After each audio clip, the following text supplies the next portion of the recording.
Halo adik-adik pejuang SNPT. Nah, kali ini kita akan membahas soal di drilling soal ya. Nah, soal pertama yang saya bahas adalah tentang barisan dan deret geometri. Nah, untuk yang pertama, untuk barisan dan deret geometri, definisinya untuk barisan geometri seperti apa gitu ya. Untuk barisan yang memiliki perbandingan antara dua suku yang saling berurutan selalu sama. Berarti di sini perbandingan atau rasio dari dua suku yang berurutan sama. Itu berarti dikatakan sebagai barisan geometri. Nah, untuk mencari rumus suku ke N-nya bagaimana? Untuk mencari rumus suku ke N, berarti di sini butuh A atau disebut juga dengan suku pertama. Kemudian dikalikan dengan R, di mana R ini tadi adalah rasio, kemudian dipangkatkan dengan N-1, nah, untuk mencari rumus jumlah N suku pertama atau disuruh nyari deret geometri, berarti disuruh nyari jumlah N suku pertamanya bagaimana? Nah, rumus Sn di sini adalah A dikalikan R pangkat N dikurangi 1 per R dikurangi 1. Untuk jumlah N suku pertama, ini deretnya berarti yang berhingga, karena ada juga yang deret geometri tak hingga. Kalau deret geometri tak hingga itu berarti ciri-cirinya seperti apa? Kalau deret geometri tak hingga, di sini ada ciri-cirinya, deretnya turun. Artinya apa? Rasionya di sini, rasionya di sini berarti ada intervalnya. Rasionya ini harus lebih dari 0, tapi kurang dari 1. Nah, untuk mencari S tak hingga itu berarti bagaimana? Yaitu langsung saja suku pertama atau A dibagi dengan 1 min R. Ya. Untuk soal yang berkaitan dengan barisan dan deret geometri. Nah, di sini ada soal. Nah, ada pernyataan. Langkah pertama dibaca dulu di situ. Tinggi tanaman pada hari pertama adalah 1,5. Yang diketahui apa di sini? Bila pada pengamatan hari kedua ada 2 cm, berarti U2-nya diketahui 2 dan U4-nya diketahui 5/9 cm. Dan di sini dikatakan barisannya adalah barisan geometri. Nah, untuk mencari suku pertamanya berarti bagaimana? Langkah pertama berarti harus nyari rasio terlebih dahulu. Nah, ini. Jika ada dua suku yang tidak berurutan, untuk mencari rasionya bisa langsung pakai rumus ini. Jadi ada triksnya. Yaitu di sini dikatakan ada dua suku UX dan UY ini tidak berurutan. Oh, berarti kalau mau mencari rasionya bagaimana? Akar dari akar di sini ngikut indeksnya. Kalau yang di atas di sini ada UX per UY, berarti di sini adalah X dikurangi Y. Misal nih, yang atas di sini ada U5, yang bawah ada U3. Berarti di sini indeksnya kan ada 5 sama 3. Berarti di sini 5 saya kurangi 3. Ya, berarti untuk yang berada di luar sini, ini mengikuti indeks dari sukunya. Berarti ada syaratnya. Oh, di sini X-nya harus lebih dari Y. Langsung saja. Untuk pernyataan 1, katanya tinggi tanaman pada hari pertama /1,5 cm.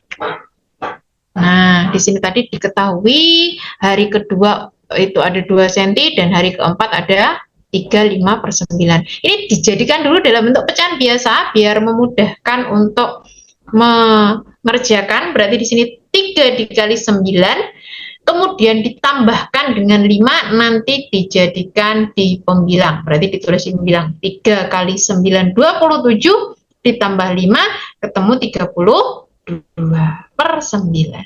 Nah, kalau sudah bagaimana? Berdasarkan rumus yang barusan. Nah, berarti di sini indeksnya ada berapa sih? Ada U4 dibagi U2, berarti di sini U4 dibagi U2. Makanya di sini 4 dikurangi 2 yang di luar. Berarti di sini tinggal 2 ya. Terus untuk yang atas di sini ada 32/9 saya bagi 2. Berarti di sini 32 sama 2 bisa dicoret atau disederhanakan. Berarti di sini tinggal 16/9. Akar pangkat 2 dari 16/9 berarti sama dengan berapa? 4/3. Atau rasionya di sini adalah 1/3 kalau ditulis dalam bentuk campuran. Nah, kita cek untuk mencari suku pertamanya atau hari pertamanya itu bagaimana ya? Karena yang diketahui adalah suku kedua ya, berarti di sini U2 sama dengan A dikalikan R pangkat N, N-nya diganti dengan 2 berarti ya. Di sini 2 dikurangi 1. Berarti 2 sama dengan A dikalikan 4/3. Pangkat 1 ya tetap 4/3. Tinggal dibawa ke ruas kiri, berarti di sini A-nya adalah 2 dikali 3/4. Oh, berarti di sini ketemu 3/2 atau 1/2. Jadi 3/2 itu setara dengan 1,5. Berarti pernyataan 1 benar. Nah, untuk pernyataan 2-nya, di sini tinggi tanaman pada hari ke-6 itu kira-kira 6,32 cm. Apakah benar? Kita cek di sini. U6 berarti A dikalikan R pangkat 6-1. A-nya tadi ketemu 3/2. Rasionya tadi ketemu 4/3. Berarti tinggal dicari saja, tinggal dikalikan saja, maka ketemu di sini perkiraannya. Nah, ini 6 kalau dijadikan pecahan campuran seperti ini, kalau dijadikan desimal kurang lebih di sini ya 6,32. Pernyataan 2 juga benar di sini ya. Nah, untuk soal selanjutnya yaitu berkaitan dengan fungsi komposisi fungsi. Nah, di sini untuk daerah asal atau domain dan daerah hasil fungsi atau ring. Nah, di sini misalkan saya punya suatu fungsi Y sama dengan Fx, daerah asalnya disebut domain dan adalah semua nilai X yang memenuhi agar nilai fungsi Fx ada atau terdefinisi. Ya, jadi harus nyari daerah asal atau domainnya terlebih dahulu. Sedangkan untuk daerah hasil atau ring adalah semua nilai fungsi Y setelah nilai X disubstitusikan. Oh, berarti setelah X-nya disubstitusi ke fungsi ini, maka ketemu nilai Y, maka nilai Y ini sebagai ringnya atau daerah hasilnya. Nah, daerah asal atau domain suatu fungsi sebagai berikut. Nah, kalau bentuknya di sini adalah berupa pecahan atau fungsinya namanya fungsi rasional, langkah pertama yang dilihat adalah penyebutnya. Penyebutnya bagaimana? Penyebutnya di sini tidak boleh sama dengan 0. Lah yang atas, ya kalau atas terserah mau sama dengan 0 ataupun tidak sama dengan 0 gitu ya. Kalau nanti sama dengan 0 jadinya 0 ya, nggak berubah fungsinya nanti. Ya, berarti yang bawah ini tidak boleh sama dengan 0, yang atas terserah. Yang kedua, jika fungsinya fungsi linier. Fungsi linier itu yang seperti apa? Y sama dengan AX plus B, di mana X-nya itu derajatnya adalah 1. Berarti di situ dikatakan fungsinya linier. Maka berlaku semua nilai nilai X ya. Di sini berlaku untuk nilai X-nya anggota bilangan real. Contoh soalnya di sini, pembuatan ikan sarden pada suatu pabrik. Nah, ini di sini tinggal dilihat saja ya. Untuk soal yang modelnya seperti ini, apa sih yang diminta? Nah, kita cek dulu jika ikan sarden yang tersedia ada 100 kilo pada tahap pengolahan dihasilkan sebanyak berapa? Nah, pada pengolahan dilihat dulu di sini. Di pengolahan fungsinya bagaimana? di pengolahan ternyata fungsinya adalah HX sama dengan 3/4X ditambah 45. Sedangkan pada pengemasan di sini fungsinya PX sama dengan 5/2X dikurangi 60. Oh, berarti bagaimana di sini? Untuk pernyataan yang pertama di sini, jika ikan sarden yang tersedia ada 100 kg pada tahap pengolahan dihasilkan sebanyak berapa kilo? Nah, kita cek di sini.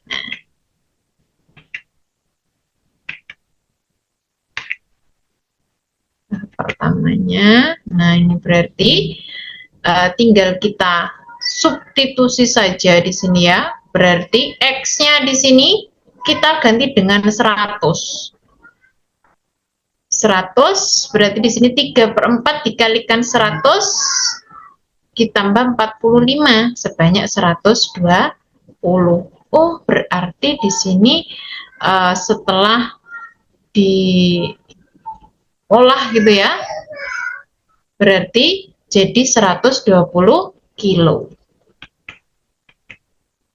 Untuk yang kedua, pernyataan yang kedua di sini.